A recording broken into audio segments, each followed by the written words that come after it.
Gara-gara stiker keluarga miskin, warga di Bengkulu ini pilih mundur dari daftar bansos. Ya, jadi beberapa warga penerima bantuan sosial di Kabupaten Kepahyang Bengkulu ini memilih mundur dari daftar penerima. Alasannya, karena rumah mereka ditempelin stiker bertuliskan keluarga miskin oleh petugas dinas sosial saat pendataan ulang. Nah, tapi pendataan ini sebenarnya bertujuan buat memastikan penerima bansos ini tepat sasaran, karena banyak penerima bansos yang udah mengalami peningkatan kondisi ekonomi. Tapi rupanya nggak semua warga bisa menerima soal stiker tersebut. Menurut Dinas Sosial Provinsi Bengkulu, kebijakan penempelan stiker ini dilakukan oleh masing-masing daerah sebagai bentuk transparansi dan validasi data penerima bantuan.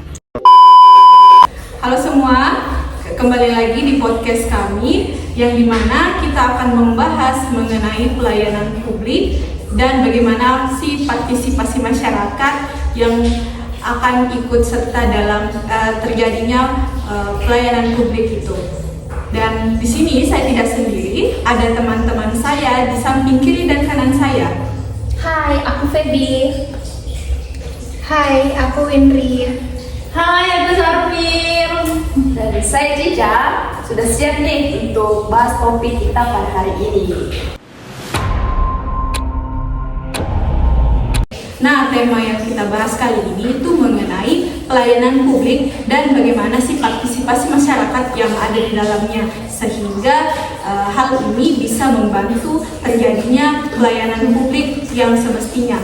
Tapi faktanya pelayanan publik itu masih kurang, yang dimana masyarakat pasti sering menganggap masih sering menganggap bahwasanya mereka kurang turut sertakan atau turut andil dalam pelayanan publik itu sendiri tadi.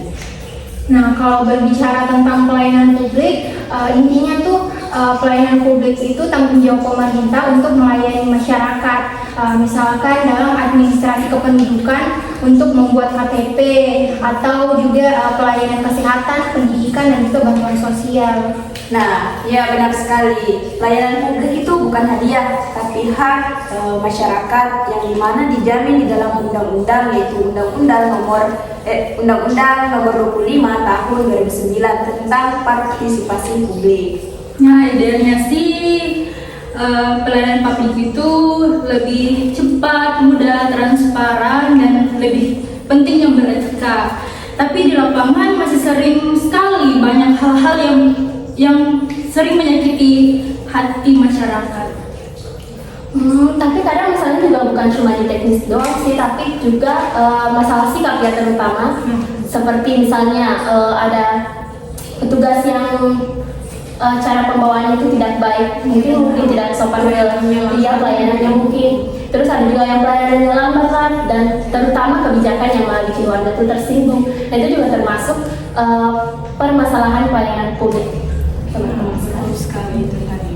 Nah, seperti yang lagi rame nih di FYP TikTok, yang dimana Dinas Sosial di Provinsi Bengkulu memasang stiker di depan rumah penerima bansos, yang dimana penerima bansos itu dipasangi stiker di rumahnya mengenai stiker yang bertuliskan masyarakat miskin. Ini guna dari pemerintah Dinas Sosial Kota Bengkulu itu dikarenakan penerimaan bansos itu kurang memadai atau bahwasanya pelayanan dari penerimaan bansos itu tidak tepat sasaran. Katanya sih tujuannya biar data penerima bisa diverifikasi lebih tepat dan tepat sasaran. Tetapi yang terjadi justru sebaliknya. Banyak orang yang merasa malu dan mudah tersinggung. Iya sih. Karena kan mereka tuh dicap seolah-olah orang miskin begitu kan. Nah, karena mungkin cap itu, bayangin aja kalau misalnya kalian lewat depan rumah, di depan rumah kalian ada bacanya itu penerima bansos itu kan. Nah, mungkin kalian bisa malu, jadi mungkin masyarakat kayak kurang tidak suka begitu ya. Tidak menerima ya. Kalau menurut aku sih masalah utamanya di sini bukan karena tentang niatnya, tapi caranya itu bagaimana supaya bisa diterima oleh warga. Jadi mungkin pemerintah bisa lebih menghormati warga agar warga bisa diterima. Nah, dilihat dari prinsip sisi pelayanan publik itu sebenarnya melanggar prinsip etika. Nah, terutama itu asas kepatutan dan non diskriminasi, karena pelayanan publik seharusnya itu tidak boleh mempermalukan atau menstigma masyarakat yang warga atau masyarakat atau warga yang dibantu. Nah, dari kasus ini juga kita bisa melihat bahwasanya partisipasi masyarakat di dalam pelayanan publik yang dilaksanakan oleh pemerintah, terkhususnya di Kota Bengkulu tadi itu menggambarkan bahwasanya masyarakat masih kurang turut berpartisipasi dalam terjadinya sistem pelayanan publik ini. Jadi mungkin saja pemerintah setempat dan serta pelayanan publik yang akan dilaksanakan itu harus didorong oleh kesepakatan dari masyarakat setempat tadi. Nah, seperti di kasus tadi itu mengenai partisipasi masyarakat yang sangat kurang atau bahkan tidak terlibat sama sekali. Dari sisi manusiawi, stiker yang dipasang itu sebenarnya bisa mengurangi sedikit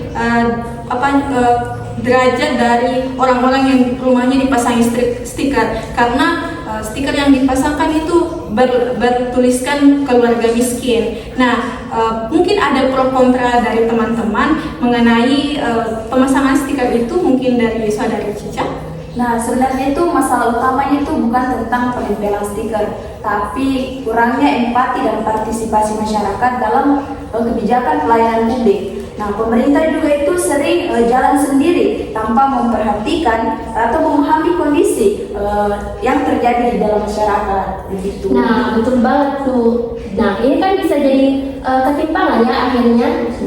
Sebenarnya kan masyarakat itu perlu dibantu, tapi malah mereka kayak ngerasa ini apa namanya, ngerasa kurang gitu, kayak mungkin ngerasa dipermalukan.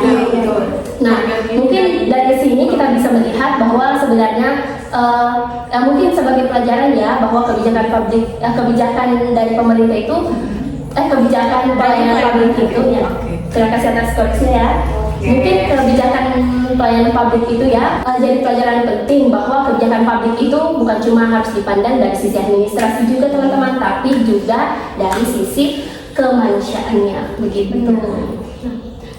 Melihat tadi bahwasanya penerimaan bansos itu harus tepat sasaran. Mungkin di sini bisa diganti, selain dari tepat sasaran juga harus tepat terasa, yang dimana pemerintah setempat juga memberikan pelayanan publik tidak hanya tadi tepat sasaran, tapi juga tepat terasa, yang dimana tepat terasa ini penerima bansos atau masyarakat yang menerimanya bisa berlapang dada dan tidak ada ketersinggungan dari penerimaan bansos tersebut, tidak seperti berada di bawah tekanan karena ditempelinya stiker di rumah mereka masing-masing.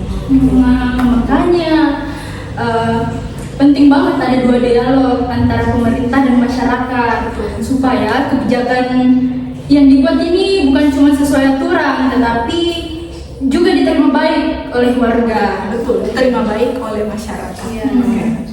Jadi seperti yang di awal Sarwil bilang, pemasangan stiker tuh katanya emang lebih praktis buat petugasnya, apalagi untuk mendata sama memverifikasikan. Tapi faktanya kalau misalkan di lapangan, pernah nggak sih lihat ada rumah yang dapat bantuan sosial tapi di garasinya itu ada mobil, jadi itu sebenarnya nggak sesuai kan?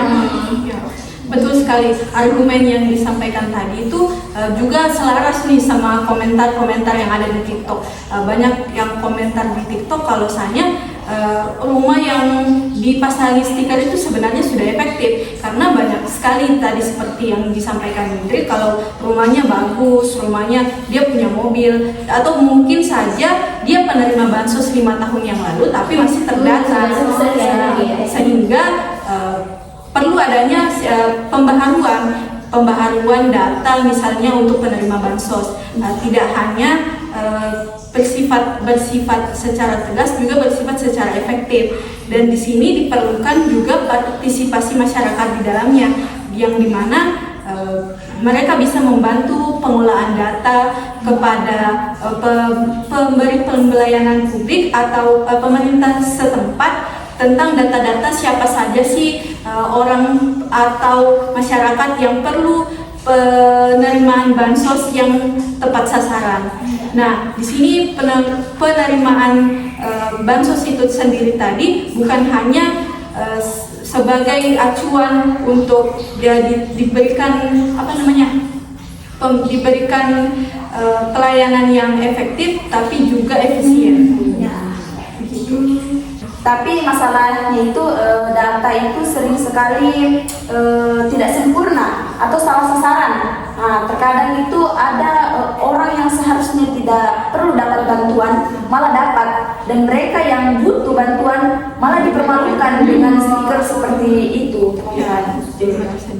Nah iya, betul banget. Apalagi kan dampak psikologisnya kan, apalagi terutama bagi anak-anak. Bayangin aja kalau anak-anak misalnya mereka merasa malu, Merasa diejek. iya, dan kemudian dikucilkan kan di sekolahnya karena ujung-ujungnya terjadi masalah baru lagi, seperti apa? Pembulian. Nah, makanya bukan soal stiker atau enggak stiker, tapi kan gimana caranya kita bisa memverifikasi dengan etnis. Di sini kita bisa melalui bisa melalui kode internal atau bahkan website mungkin. Iya, website atau pemberi layanan publik. ya betul. Kita juga bisa melibatkan RT atau RW. Nah, buat cek langsung untuk tidak mempermalukan warga sekitar situ. Intinya sih kalau mau lebih efisien harus lebih pakai hati ya, biar kalau misalkan jangan sampai niatnya untuk membantu tapi malah menyakiti hati warga juga. Ya betul. Nah teman-teman sekalian, mungkin kedepannya pemerintah bisa lebih terbuka ya soal kebijakannya. Menurut kalian gimana? Nah, setuju banget nih. Di sini partisipasi masyarakat sangat diperlukan, yang dimana masyarakat juga perlu mengetahui hak-hak apa sih yang harus dia dapatkan, seperti contohnya tadi bagaimana RT RW memberikan data diri serta pelayanan yang semestinya datanya diolah dan didaftarkan penerima bansosnya itu sudah betul atau tidak perlu lagi mendapatkan bantuan sosial. Selain itu juga pentingnya edukasi masyarakat tentang hak mereka, supaya tidak terjadi hal-hal yang membuat mereka minder atau takut dalam pengawasan kebijakan publik itu. Pastinya pemerintah kan harus lebih inovatif ya, jadi nggak harus selalu pakai stiker, tapi kan bisa pakai sistem digital. Sistem digital kan lebih aman dan tertutup. Ya, Pendataan juga lebih efektif dan pendataan juga bersifat tertutup ya. Dan yang paling penting, pelayanan publik itu harus berempati, karena membantu masyarakat bukan cuma soal uang, tetapi soal menghargai martabat manusia. Ya, soal kemanusiaan.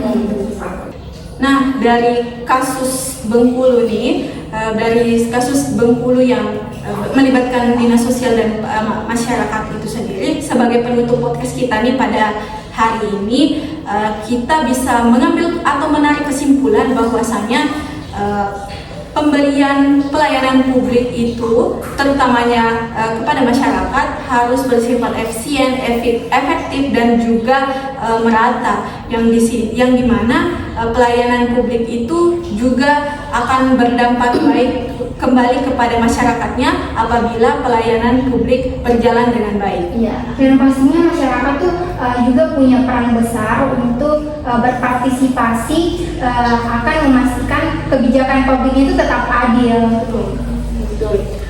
Kalau pemerintah terbuka, masyarakat juga aktif, maka pelayanan publik itu bisa lebih baik lagi dan dapat lebih dipercaya lagi ke depannya. Iya kan, karena pada akhirnya pelayanan publik itu bukan cuma tanggung jawab pemerintah, akan tetapi tanggung jawab bersama. Nah, setuju banget. Nah, yuk kita ikut berpartisipasi dan mewujudkan pelayanan publik yang lebih adil, berkeadilan sosial dan bermartabat. Ya. Oke teman-teman, itulah tadi podcast kita, mungkin cukup ya pada hari ini. Podcast kita mengenai partisipasi masyarakat dan pelayanan publik yang dilakukan oleh pemerintah setempat. Oke, itu saja mungkin ya.